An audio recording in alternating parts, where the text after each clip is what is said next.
ആക്ഷേപങ്ങളിൽ മനം മടുത്ത് ഇട്ടെറിഞ്ഞു പോയിരുന്നുവെങ്കിൽ, ആക്രമണങ്ങളിൽ ഭയന്ന് പിന്മാറിയിരുന്നുവെങ്കിൽ, ഭീഷണികൾക്ക് മുമ്പിൽ മുട്ടിടിച്ച് വീണിരുന്നുവെങ്കിൽ, ട്രോളുകൾ കണ്ട് വേദനിച്ചിരുന്നുവെങ്കിൽ, പരിഹാസങ്ങളുടെ കൂരമ്പുകളേറ്റ് ഉള്ളകം ഉലഞ്ഞു പോയിരുന്നുവെങ്കിൽ, പർവ്വത സമാനമായ ഹിമ്മത്ത് കൊണ്ട് ഒരു ധർമ്മസംഘത്തിന് ചിറക് വിരിച്ച് തണലേകിയില്ലായിരുന്നുവെങ്കിൽ, ആരോരുമില്ലാത്ത അനാഥകളുടെ കൈപിടിച്ച് കൂടെ നടന്നില്ലായിരുന്നുവെങ്കിൽ, പരിഹാസത്തിനും കൂക്കുവിളികൾക്കും പകരം ചോദിക്കാൻ പിന്നാലെ പോയിരുന്നുവെങ്കിൽ കാന്തപുരമല്ലാതാകുമായിരുന്നു. മർക്കസ് നിന്നിടത്ത് ഇന്ന് തെങ്ങിൻ തോപ്പുകൾ പച്ചപിടിച്ച് നിൽക്കുമായിരുന്നു. അനാഥത്വത്തിന്റെ വെയിലേറ്റ് ആയിരങ്ങൾ വാടുമായിരുന്നു. ആശയറ്റ വിധവകളുടെ കണ്ണുനീർ ഇന്നും ചാലിട്ടൊഴുകുമായിരുന്നു.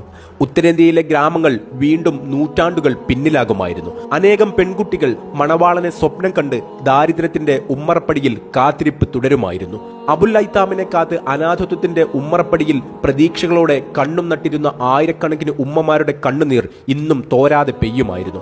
കാറിലും ബൈക്കിലും പോകാൻ പാടില്ലാതിരുന്ന ഉസ്താദുമാർ നിലയും വിലയുമില്ലാത്ത മൂല്യന്മാരായി പള്ളിമൂലകളിൽ ഒതുങ്ങുമായിരുന്നു. ചരിത്രത്തിൽ കാന്തപുരത്ത് എങ്ങനെയൊക്കെ മൂടിവെക്കാൻ ശ്രമിച്ചാലും അദ്ദേഹം കേരള മുസ്ലിങ്ങൾക്കിടയിൽ സൃഷ്ടിച്ച നവോത്ഥാനത്തിന്റെ നാമ്പുകൾ തലപൊക്കിക്കൊണ്ടേയിരിക്കും.